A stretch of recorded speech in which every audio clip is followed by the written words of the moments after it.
only go to the IMF if the country has become bankrupt and you cannot pay your international debts. Unless you are meeting that requirement, the IMF cannot lend you any money. Here, Pakistan would not have been able to meet its international obligations this year had we not gone to the IMF. We would have run out of reserves completely.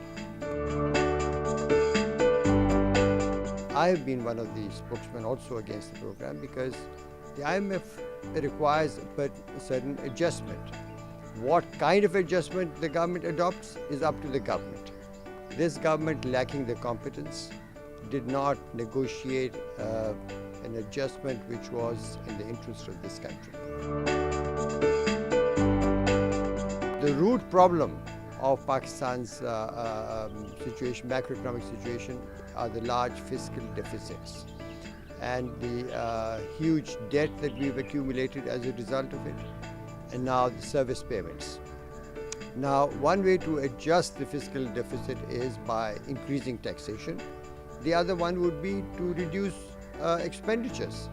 The government is making no attempt to reduce expenditures. Imbalances are so huge that the correction will be very painful.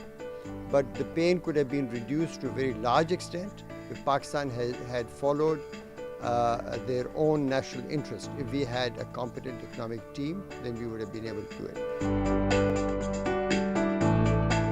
Previous governments have done it blindfoldedly, and that is why the last program, which was concluded during the Nawaz period, which was supposed to be successful, left Pakistan more indebted, and that is why within 30 months of the completion of that program, Pakistan is bankrupt again. This time what the IMF is giving us is very little actually. They say it's 6 billion, but you must remember that we still owe the IMF 3.8 billion from the last program. So what they are really giving us is only 2.2 billion. Our track record, Pakistan's track record on adjustment has been quite poor.